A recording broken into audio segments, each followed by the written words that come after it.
In today's presentation, I'll be talking about the soybean oil calendar spread strategy. Soybean oil has been exchange traded in Chicago since 1950. It's a very liquid market with daily open interest exceeding 500,000 contracts, and it's traded at the Chicago Mercantile Exchange. We're going to explore a systematic calendar spread strategy in soybean oil futures, which will be exploiting seasonal tendencies. So what is a calendar spread?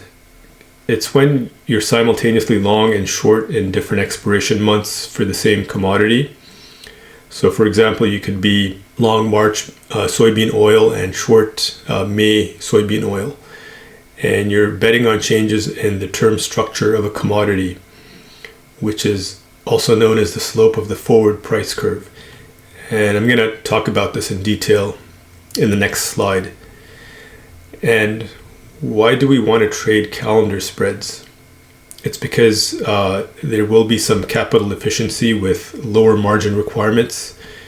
You can have much greater diversification because of that and trade diverse markets and small accounts. And also it's going to be dollar neutral because you're long and short the same thing in different months.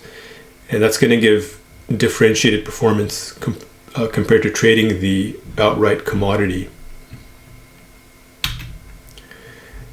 So in this slide here on the upper left, I've got the table of available soybean oil contracts currently as of February 2025. So you can see that the front month is March, and then it goes to May, July, August. These are all different expirations in soybean oil. And if you plot the prices on a graph, you're going to get what's known as the commodity term structure, also known as the forward price curve. So the first expiration, which is March 2025, right now the price is around 46.4, which is here. And the next expiration out is May, which is trading at around 46.9 up here. And the next one is July, trading at about 47.1. But the one after that, August expiration, that's trading at 46.8. So that's actually lower than the July one. And then it goes lower and lower. So when you have an upward sloping curve, such as the first 3 points, that's known as contango. And when you've got a downward sloping one, it's called backwardation. And this can occur because several reasons, but usually it's due to supply and demand issues, carry costs, as well as exchange rates. And in spread trading, we speculate on how the slope is going to change over the near term. So will the slope between any 2 points be increasing or decreasing?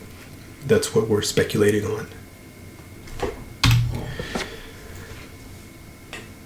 So you're going to have capital efficiency from lower volatility in margins, and you can have greater diversification in small accounts by trading multiple commodity markets.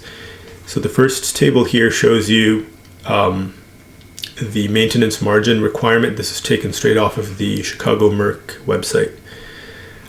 So the maintenance margin for trading just outright soybean futures contract currently is $1,800.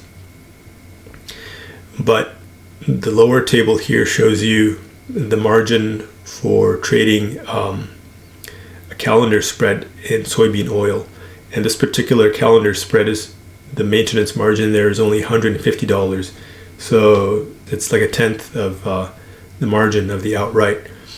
So right there you can see that you can put in all kinds of markets in your account and achieve much greater diversification per unit size of the account. In this table I've plotted the monthly dollar changes if you held the first futures contract versus the third futures contract. So for example, right now in Feb 2025, we'd be trading the March contract long and short the July contract. So if you just held long the near month and short the further out month, and just naively kept rolling it through the year, this is what this table represents. This is the P&L you'd be achieving. So by looking at it, you can kind of see that there are some pockets of monthly patterns that appear. For example, the July time frame, in the last 5 years or so, if during July you were long the front month and short the back month, you would have made money in the past 5 years. And then if you look at the December column, if you were short the front month and long the back month in the past 4 years, you would have made money during those years in the month of December. So these are kind of seasonal patterns. And what I've done here is I've taken some of the best seasonal patterns from that table and plotted it as an equity curve. So, and this looks over 45 years. It goes from 1980 to 2025. So this first equity curve is being long the spread in February. So every Feb, this only goes back to 2005, but if you can go further back in time, and if you were long the spread every Feb going back 45 years, this is how your equity curve would have looked. And in this one here, the second one, if you were short the spread in May, every May going back 45 years, this is how the equity curve would have looked. This one looks at the September. So if you were long the spread every September going back historically 45 years, this is how it looks. And here's the one for October. It looks especially good. If you're long the spread every October going back 45 years, this is how the equity curve would look. And then if you add up all four of those into one equity curve, this is the result. It looks good, but it is curve fitted because we're using foresight about which monthly tendencies will work in the future.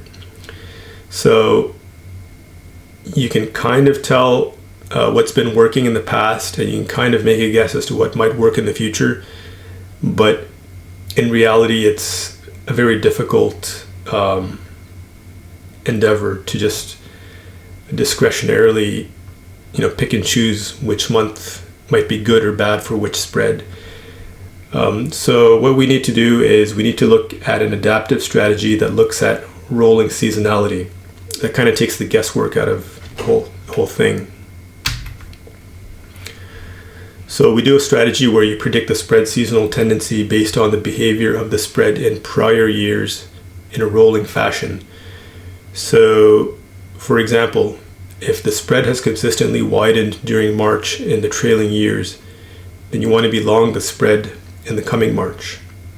And if the spread has consistently narrowed during March in the trailing years, then you want to be short the spread in the coming March. So this graph, what it shows you is, it shows you the spread behavior. This is the front month minus the back month spread of soybean oil going back to 1989.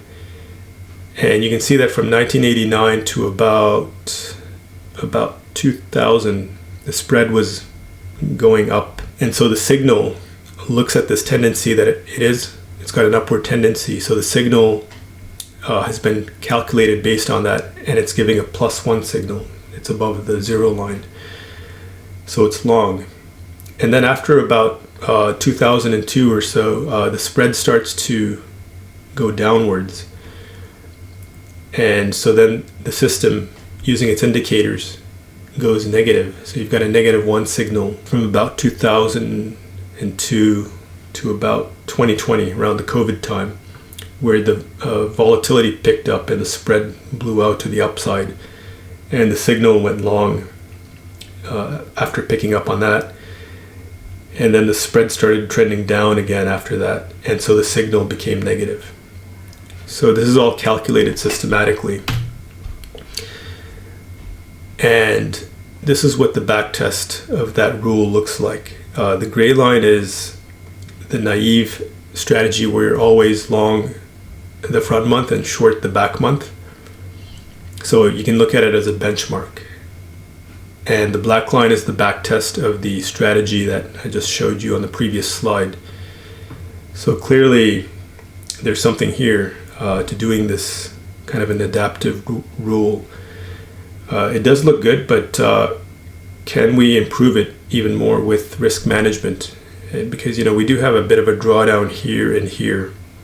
So I'll show you that in the next slide. So what I do for risk management is I add a fixed dollar stop loss upon entering the spread trade at the start of the month. If the spread P&L goes against you by the stop loss amount, then you go flat for the remainder of the month.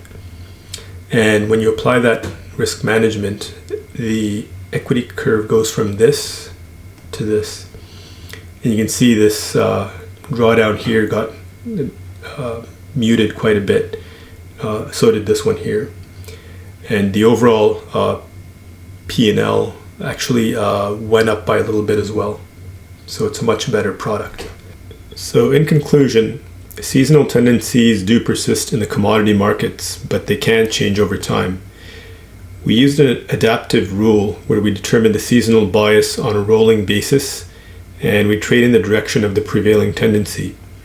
This removes the need to hold long-term opinions on seasonality. If you're interested in getting the exact strategy rules with backtest plus historical data going back to 1980 in a spreadsheet, please go ahead and visit my website at this URL. I'm also going to paste this URL in the description box below. And that concludes my presentation for today. Thank you for watching.